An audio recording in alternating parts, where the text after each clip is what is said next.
everyone, I'm Matt Camp, and it's time to go back inside the Continental Classic. The first 6 matches showed exactly why AEW is where the best wrestle. But has anyone separated themselves from the pack? And is anyone already in trouble? With week 1 of the C2 already in the books, before we look ahead to week number 2, it's time to see where things stand. And we begin by looking at the opening matches of the Blue League. On Dynamite, an old Ring of Honor tag team rivalry was renewed for the first time in 11 years as Shelton Benjamin faced Mark Briscoe for the very first time in singles action. While Briscoe had plenty of support in the Wintrust Arena, Benjamin's dominant AEW run continued as he picked up the victory and the first 3 points in the Blue League. Moving to Collision, we had another first-time matchup with the Protostar Kyle Fletcher meeting the Beast Mortos. The clash of styles made for a hard-hitting battle, with Fletcher coming away with the win in his first C2 and 3 important points.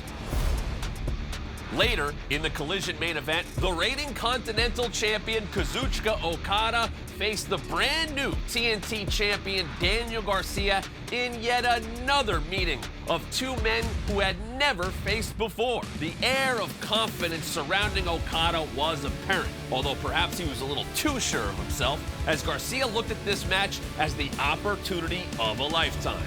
In the closing stretch, Garcia was able to lock Okada in the Dragon Tamer, but the Rainmaker was able to survive the submission and make it to the 20-minute time limit, giving both men 1 point for a draw. After the match, Daniel Garcia's closest ally, Daddy Magic, posted this on X. Last year, we didn't get any points until Christmas. The draw feels like a big win this morning. 1 match, 1 point. So Garcia and Daddy Magic are happy earning 1 point. But is that draw a bad omen for Okada? Let me explain more. When we take a look at the 4 times that Okada was in a G1 climax and had a draw, he didn't win a single time. 2013, he finished 6th in this block. 2016, 17, and 18 also featured draws for Okada, and each time he was 2nd in the block. And on none of those occasions did he make it to the finals. Now let's take a look at when Okada doesn't win his first match in a round-robin tournament. Going back once again to his appearances in the G1 Climax in 2013, 2016, 2018, and 2020, Okada was unable to win his first match in each of those years. And as you see, 6th, 2nd, 2nd, and 2nd.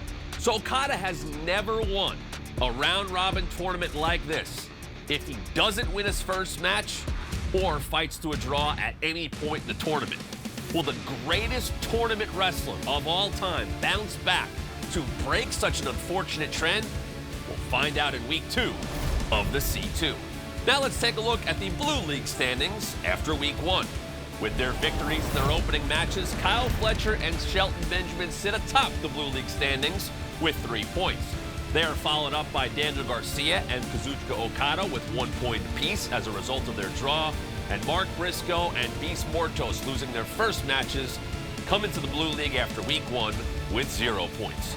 Week 2 of the Blue League begins at the top of the table as the Protostar Kyle Fletcher takes on the Standard of Excellence from the Hurt Syndicate, Shelton Benjamin, live on Dynamite this Wednesday night at 8/7 Central on TBS, and you can be part of it all live by going to AEWTix.com so you can be in attendance in Indiana at the Fishers Event Center.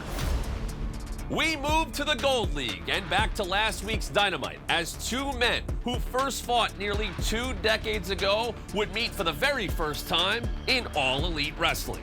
It was the Death Riders' Claudio Castagnoli taking on Ricochet. Claudio was already dominant coming into the C2, having not lost a one-on-one match since June of this year.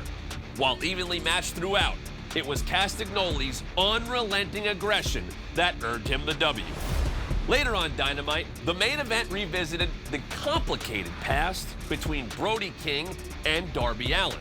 From the moment he attempted to walk down the aisle, it was apparent Allen's literal car crash lifestyle had him at a severe disadvantage against the very game King. Of course, Darby fought valiantly despite being at far less than 100%, but fell victim to a massive gonzo bomb from King en route to a trip for him to the top of the Gold League standings. After the match, Castagnoli showed up with bad intentions in the form of a steel chair, but King returned to the ring as a form of protection for Allen.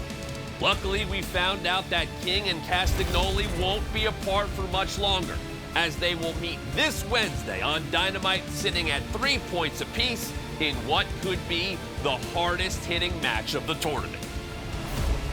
The Gold League's final match of Week 1 opened up Collision with a man who has to be considered a favorite to win it all, Will Ospreay, taking on Juice Robinson of the Bang Bang Gang. With his upper back, neck, and shoulders covered in kinesiology tape, Ospreay was still clearly feeling the effects of his loss to Kyle Fletcher just days before at AEW Full Gear. Still, the aerial assassin fought through the pain and took home 3 points with the hidden blade. After the opening week of action, the Gold League standings look like this. Will Ospreay, Claudio Castagnoli, and Brody King all at the top with 3 points. Ricochet and Darby Allin, with Week 1 losses, have 0. Over this past weekend, Tony Khan announced some marquee Gold League matchups for future Dynamites. At Winter is Coming on December 11th at the T-Mobile Center in Kansas City, Missouri, Ospreay and Castagnoli will meet for just the second time ever. And also on that show, Ricochet will have his first chance to take on Big Bad Brody King in arguably the most anticipated match of the Continental Classic. A dream match will finally take place as Ospreay takes on Darby Allin on the Holiday Bash edition of Dynamite on December 18th at the Events and Sports Center in Washington, D.C. And you can get your tickets for both of those events at AEWTix.com. You have to wonder what kind of shape both Allin and Ospreay will be in when they look across from the ring at each other at the Holiday Bash edition of Dynamite. In addition to that match being the 4th for both men in this year's Continental Classic, we cannot forget about the issues that both Allin and Ospreay have dealt with outside of the tournament. Still, this is one fans have been looking forward to ever since the leagues were announced. And that anticipation will only mount as we get closer. Before we get to those matches, Week 2 of the Continental Classic gets underway this Wednesday on Dynamite with 4 undefeated contenders. Kyle Fletcher takes on Shelton Benjamin in the Blue League, and Claudio Castagnoli takes on Brody King in the Gold League. You can watch it all this Wednesday at 8 Eastern, 7 Central on TBS, or be there live in Fishers, Indiana at the Fishers Event Center by heading over to AEWTix.com. I'm Matt Camp, and this has been Inside the Continental Classic. Enjoy the second week of wrestling's best tournament.